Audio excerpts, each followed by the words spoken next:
push it to you now, Imam Ajmal.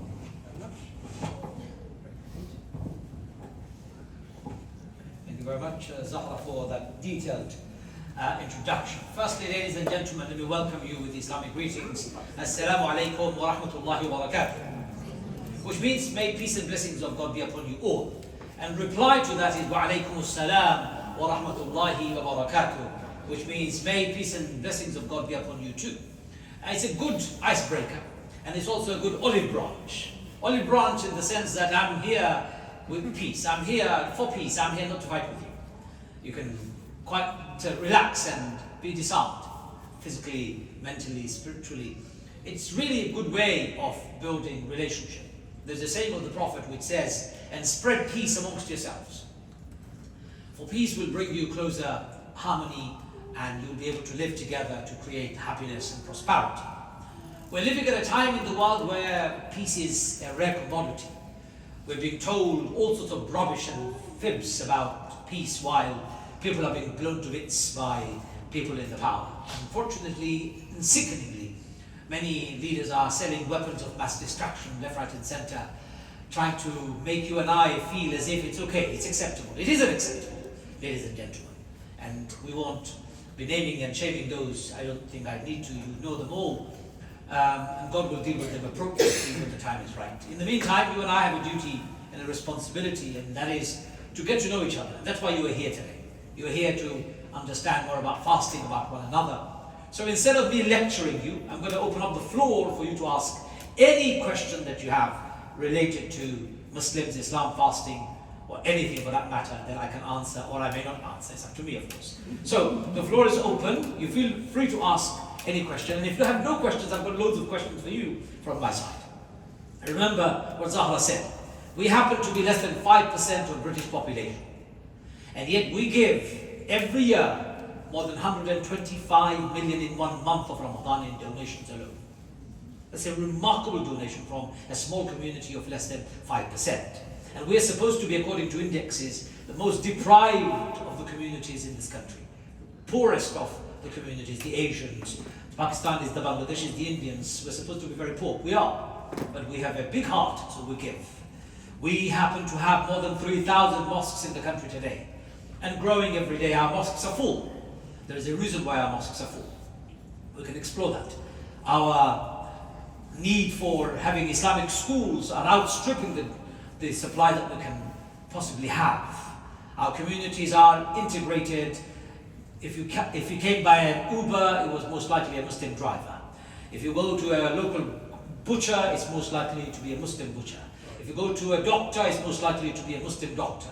If you go to the A&E, the first nurse who would see you is most likely to be a Muslim nurse. If you've got an accountant to go and see, most likely he's going to be a Muslim accountant. If you have any other frontline services, it's most likely going to be a Muslim serving you. So whether you like it or not, we're here to stay and we're not going anywhere very fast.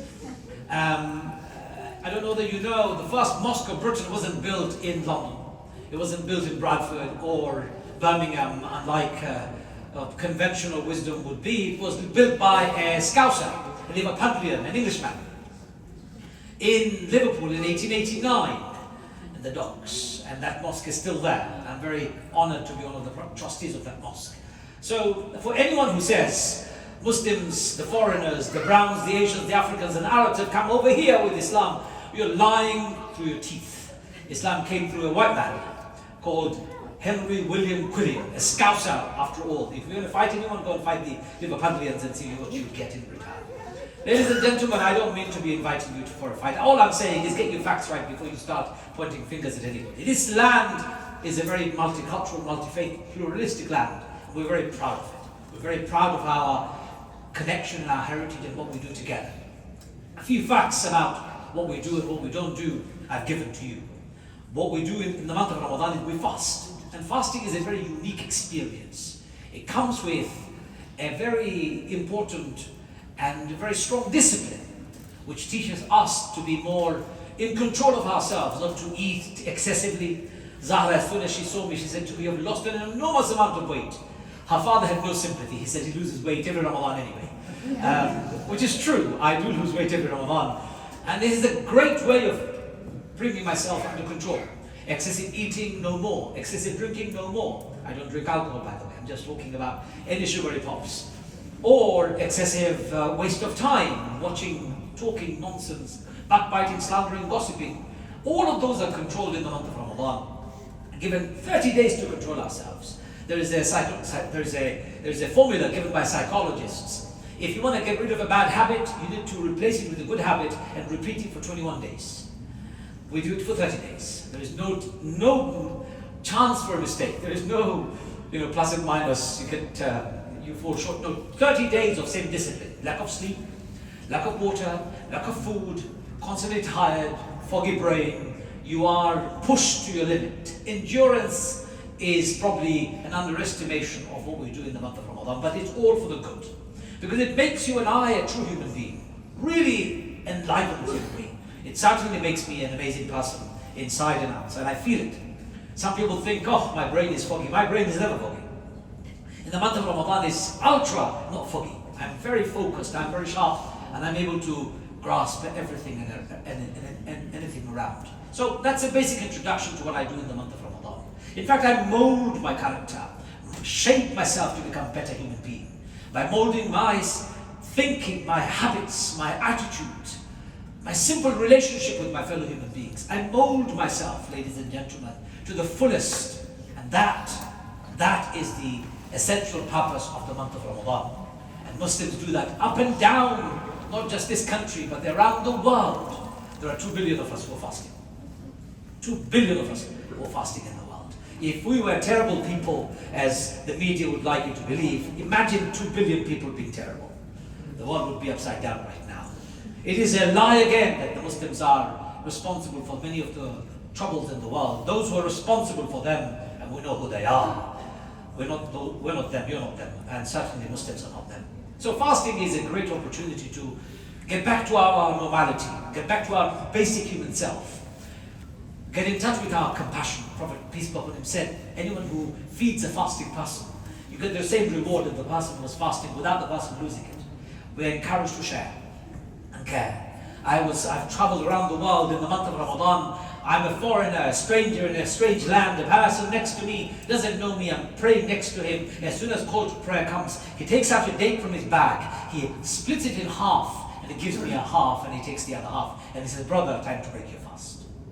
That's the level of sharing and caring we have in our faith when it comes to fasting. It makes us true humans. I am with you, I'm standing with you. I'm standing with the poor and the needy of the world. I'm not just living in my ivory tower lecturing the world about the goodness. No, I am with you. I have compassion when I'm walking and experiencing hunger, thirst, and the troubles of the world. I am with you. That's what Ramadan teaches us. So, basic 5 minutes introduction to Ramadan and Muslims in this country. Any questions, any thoughts you have? Ladies' hand has gone up straight away. Go ahead. Firstly, thank you very much for inviting us in. I really appreciate your generosity and your hospitality. I just wondered why women are asked to cover their heads when they come into the mosque. Very good question. I wish I knew the answer to it. I should ask a lady why she covers her head. But there is a clear verse in the Quran which says a woman should draw the veil that she has on her head already over her body, over her chest. So the scholars have deduced from this that this is the verse that makes covering of the hair for a woman a compulsion, according to Islam. There are great wisdom to it. God's wisdom is the greatest of wisdom.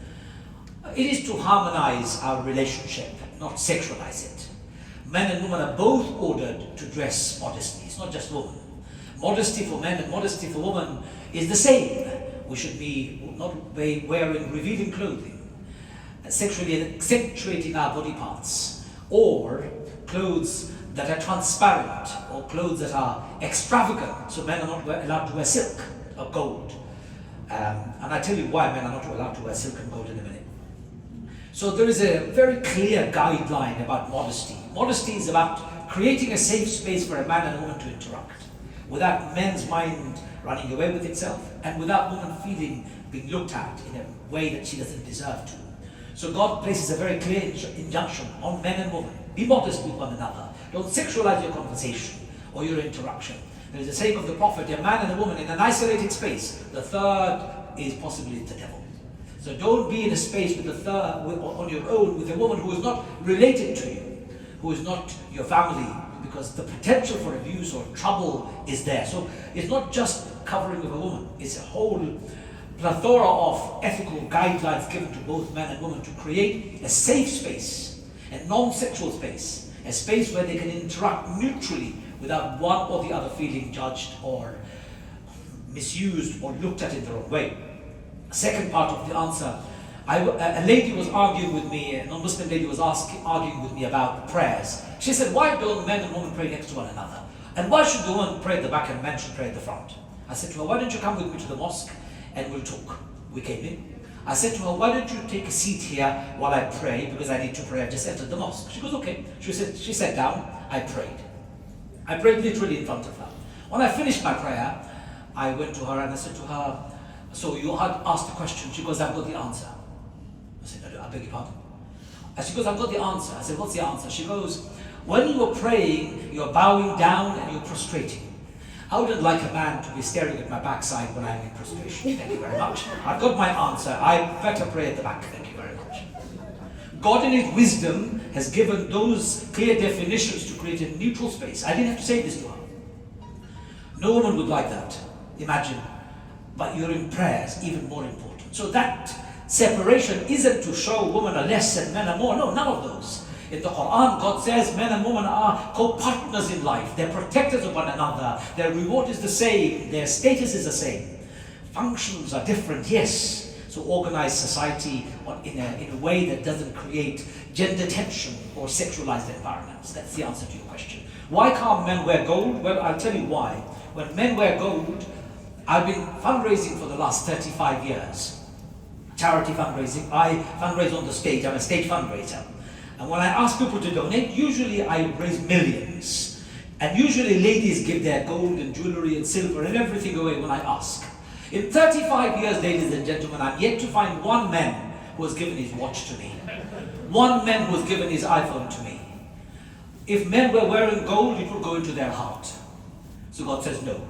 Gold is a recipe for men's ego and arrogance, so you can't wear it. And gold for a woman is nothing but a commodity. She wears it and gets rid of it.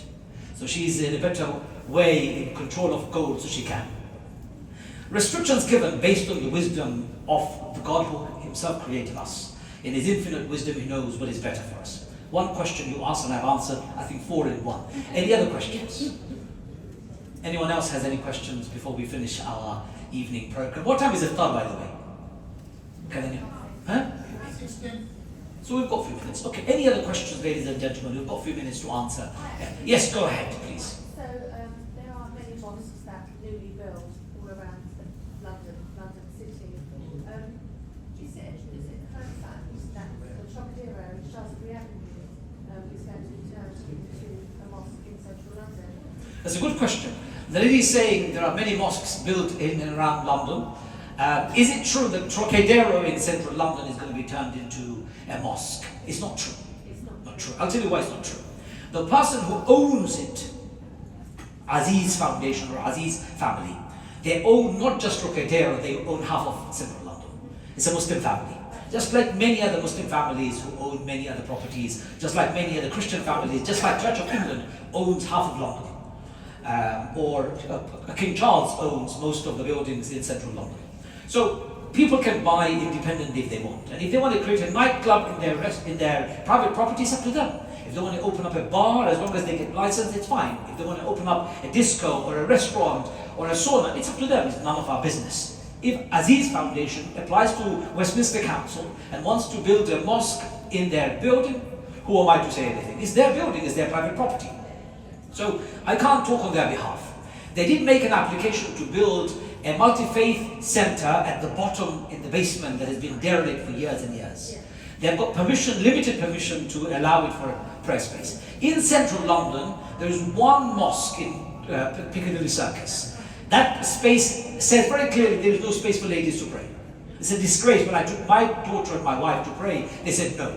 So we need a mosque in central London urgently. If I could persuade Aziz Foundation to build a good prayer space in their building, I would go and do it. But I leave it to them. But the Evening Standard, Daily Mail and Sun newspaper was running a scare campaign. Trocadero is going to become a mega mosque. Lies, lies and big lies. They won't say that about a church because they have an agenda called Islamophobic agenda. These newspapers have pursued it for years. You, the sensible people, will just ignore it. Believe you me, with those newspapers I don't even wipe my shoes because they are not worthy of being called a newspaper. The truth is, Trocadero is a business center. It's got many facilities inside. In the basement, they've got a prayer room at the moment. That's all I know. Any other questions from anybody else on the topics that we've discussed maybe? Ramadan, fasting, Muslims, Islam, anything else?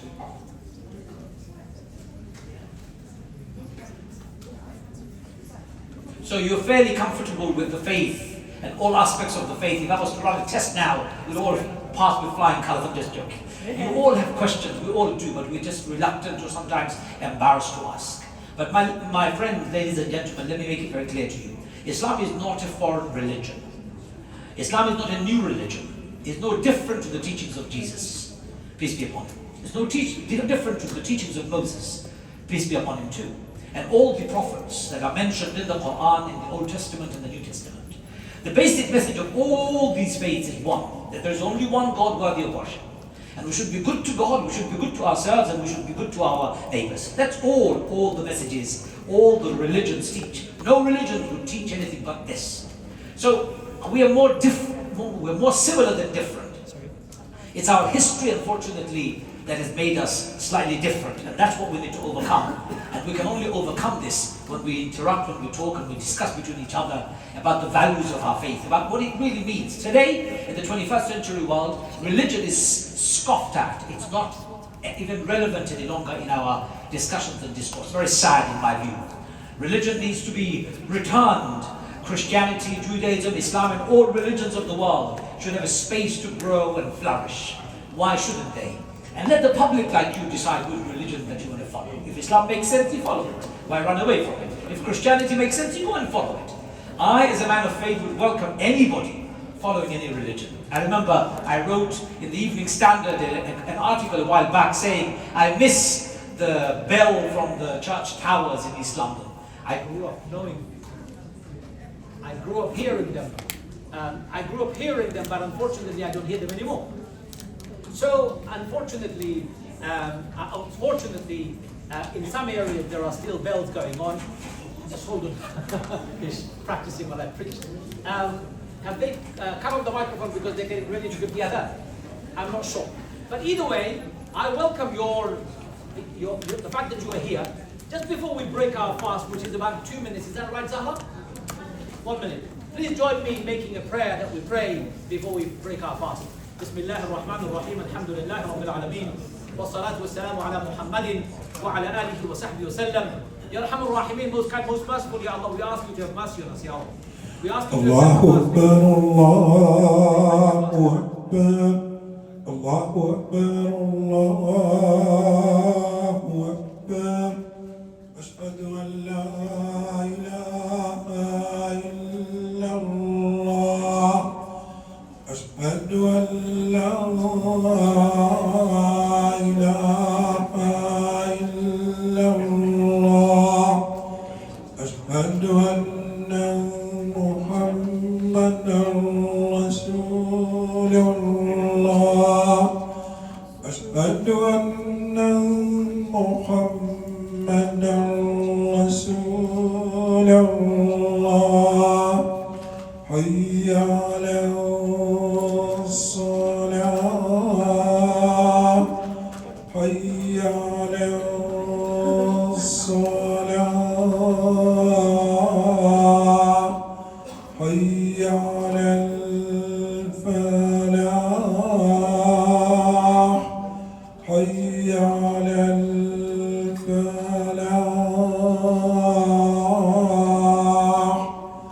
Allahu Akbar, Allahu Akbar.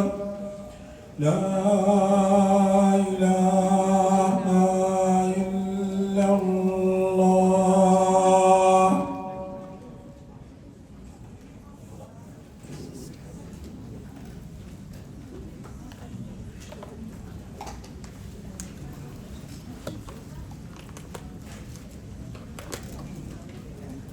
We've got cups. You can put your pips inside the cup if you want and keep them. We will, inshallah, collect them on your behalf. There is a prayer that's going to take place in the main hall for gents. Ladies, prayer room is also available.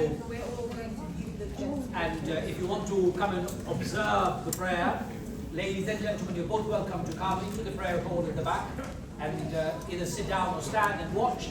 We'll be praying in the front. And Muslim ladies who are praying, if you're going to join the prayer, there is a dedicated area for ladies' prayer area. You can go there as well. Once the program is over, here we have food that's being served. Where is the food being served? This is upstairs. Our volunteers will guide you all to the prayer space, to the space to eat, inshallah. So in the meantime, please bear with us while we go and pray. But you are allowed, you want